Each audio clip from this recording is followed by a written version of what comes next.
ইসলাম সরকারের পক্ষ থেকে ঘোষণা দেওয়া হয়েছে যে আগামী অক্টোবর থেকে স্থানীয় নির্বাচন হবে, 1 বছরের মধ্যে সকল স্থানীয় নির্বাচন শেষ হবে। আমরা বিএনপি সরকারকে এটার জন্য ধন্যবাদ জানাতে চাই, কিন্তু একটা হুঁশিয়ারি দিতে চাই, একটা সতর্কতা দিতে চাই, একটা আলটিমেটাম দিতে চাই। জাতীয় নির্বাচনের মতো সরকার থেকে শুরু করে প্রশাসন কেউ যদি বিন্দু মাত্র চেষ্টা করে স্থানীয় নির্বাচনে ইঞ্জিনিয়ারিং এর চেষ্টা করবে, এই বাংলাদেশে সেটা আর কোনোদিন সম্ভব না। বিএনপি সরকার তাদের নির্বাচনী ইশতেহারে বলেছিল তারা তাদের এই 1.5 বছরের মেয়াদে 1.5 বছরের মধ্যে তারা 1 কোটি কর্মসংস্থান তৈরি করতে হবে। 4 মাস থেকে 4.5 মাস হয়েছে। আপনারা বলেন 1 কোটি তো দূরের কথা, আপনাদের উল্লাপাড়ার মানুষের নতুন করে 1000 সরকারি কর্মসংস্থান তৈরি হয়েছে? কর্মসংস্থান তৈরি হয়েছে?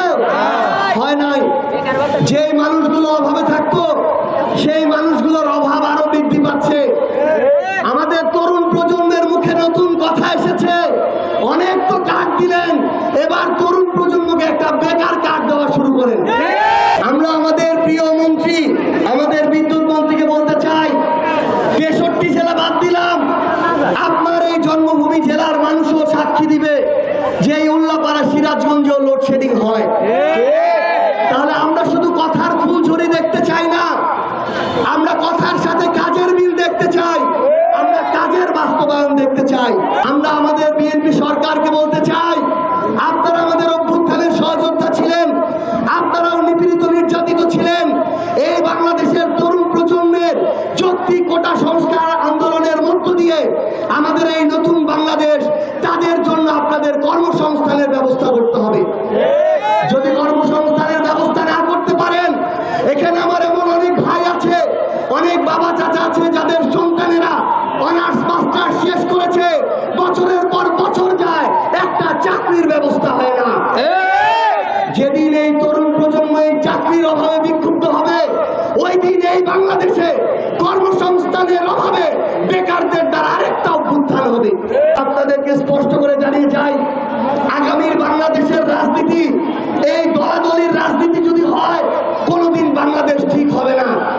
রাজনীতি হতে হবে ভালো আর খারাপের মধ্যে রাজনীতি, ন্যায় আর অন্যায়ের মধ্যে রাজনীতি, মজলুম আর জালিমের মধ্যে রাজনীতি।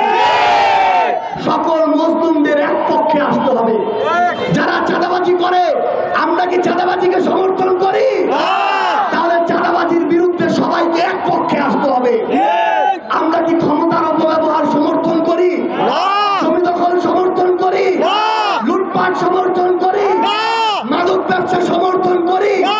তাহলে এই সকল অপকর্ম যারা করে তাদের বিরুদ্ধে সবাইকে একজোট হতে হবে। তাহলেই আমাদের পরিবর্তন সম্ভব, না হলে পরিবর্তন সম্ভব না।